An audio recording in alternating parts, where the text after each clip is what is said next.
Hi, it's KCCK's Culture Crawl. I'm Dennis Green, and my guests today are from the upcoming production of Cedar Rapids Opera. It's the opera Cinderella, but perhaps a slightly different take than you might be familiar with, and we're going to dive into that. But first off, let me say hi to my guests. Kate Johnson. Kate, welcome. Hello, great to be here. Dennis Jesse. Thank you for having us. Nice to have you here. And Abby Rethwisch. Good morning. And you've been here in the past. Thanks. Nice to see you again. It's great to be back. Yeah. So and then in order of introduction, Kate plays again familiar names. Kate plays the fairy godmother. Abby, you are Cinderella. And Dennis, you are the character Pandolfe, and we're gonna, Yes. I have to ask about this. Usually when I, talk to people associated with a show, even a familiar one, sometimes we have to say, well, tell me about the story. We don't really need to do that here with this one. No.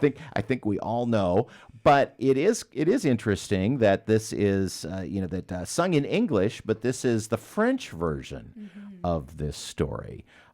So first off, what are the differences between the French version and what I would argue kind of the more Nordic version? Probably is the part of the story that we're familiar with. Who wants to dive into that first off? I'll dive into that because I think my character is the odd man out. In the European version, there is the father of Cinderella, and that's who I play. Yeah, so in most versions, the father is dead. So. Correct. So Correct. First off, congratulations on being alive. I survived. Right? So, yes, I play Cinderella's father who has left their home to be part of the court.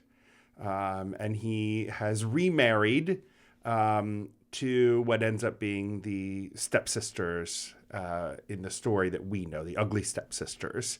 And so he finds himself torn between trying to be a member of the court and yet supporting his daughter, who has to live a life of servitude.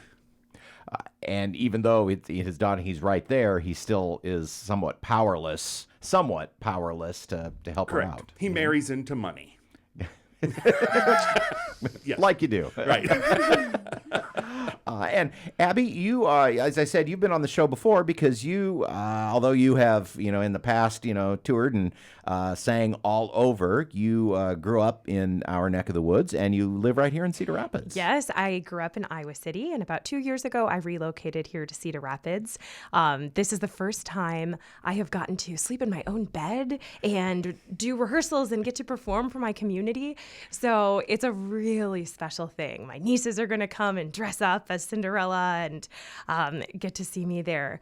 So before this, I was at LA Opera, and next I'll be at the Metropolitan Opera. So it's just so special to be here in Cedar Rapids. And Laura, who plays the prince, you guys did you guys go to City High together? Yes, Laura and I went to City High together. And so it's especially special to be performing here together, kind of a reunion back from the show choir days.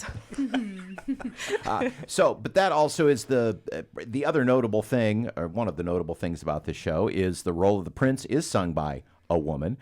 So tell me a little bit about that. Yes, so the role of the prince is written for a mezzo-soprano, so a lower-voiced female. And Laura, oh my gosh, she just sings this so beautifully. But it's such an intimate, beautiful thing to have our voices so close together in harmonies. It really creates a different sound world from the rest of the opera. And it comes from traditions of castrati and that kind of thing in the history of liturgical music and opera.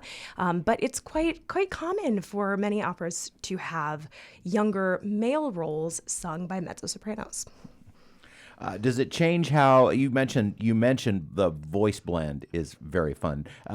What does that change? Has it changed anything else in how you approach this role? It really hasn't.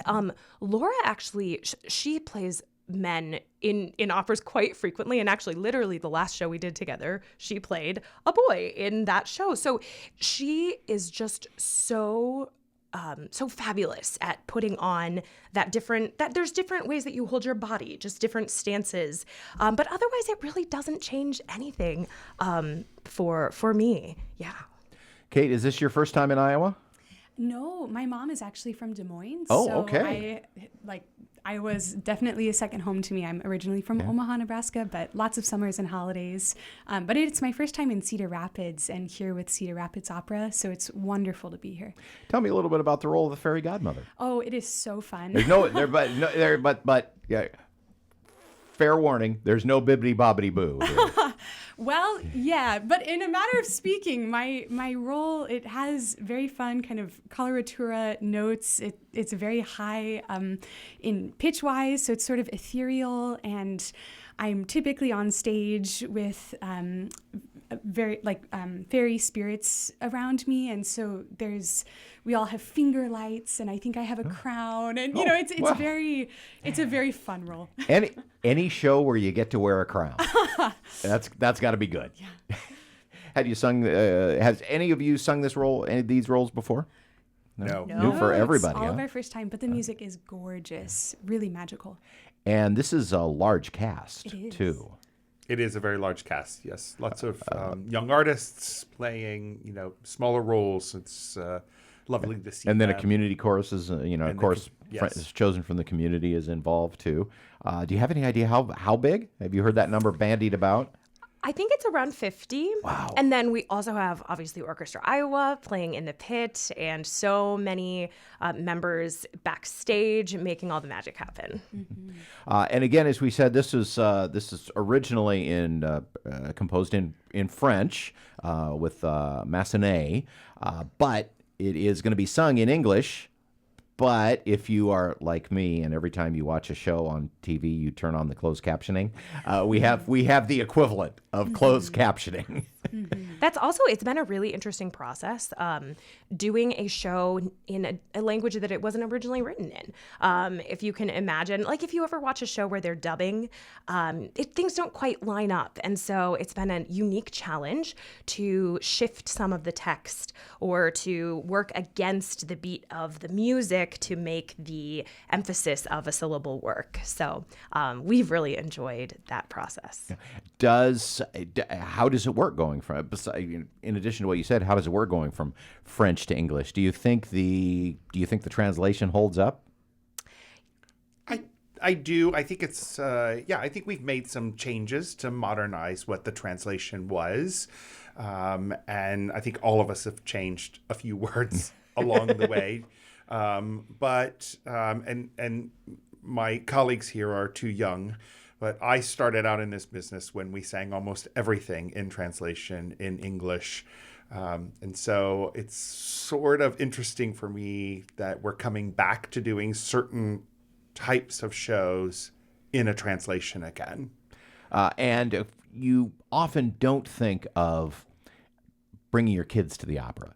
But of any opera, this is probably one of the young person friendly. It is so family friendly, especially the ball scene. It's very fun to watch, I think.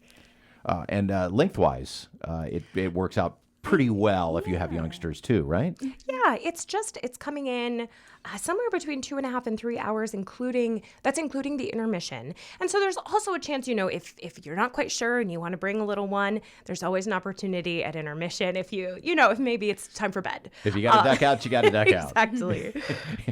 They can see the big ball scene, and if they miss the slippers. And student tickets are only $10. Wow. So it's a wonderful opportunity to introduce little ones to this art form. Yeah.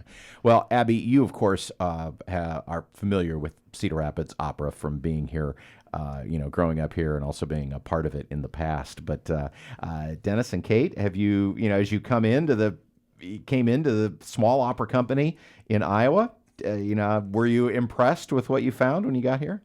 Oh, absolutely. Absolutely, yes. I mean, it's I've sung lots in my life, and it seems to be just a well-oiled and run organization. Mm-hmm. Everybody in Cedar Rapids should be very proud. Mm-hmm. And staged in the beautiful Paramount Theater. Oh, it it's is gorgeous. What a great space to sing. So a couple of opportunities to see Cinderella or, okay, my French is terrible, Cendrillon. Is that the original? Yes. The original title? Okay, all right. Well, they helped me off camera. Yeah. full disclosure. So a couple of chances, Friday and Sunday, the 17th and the 19th. And you can get tickets at the Paramount box office, or a good way to get there might be to go either to artsiowa.com, or, of course, you can get more information at the Cedar Rapids Opera website, which is cropera.org. Well, thank you so much for being here today, and gosh, have fun. Have fun with this show. Thanks Thank you so Great to be much. here. You can hear The Culture Crawl live on the radio most weekdays at 10:30, on demand at kcck.org/culture, or subscribe using your favorite podcast player. Watch our videos on the KCCK Facebook and YouTube channels. Our producer is Lydia Kilgore. The Culture Crawl theme is composed by Vivian Shanley. I'm Dennis Green, and I'll talk to you later.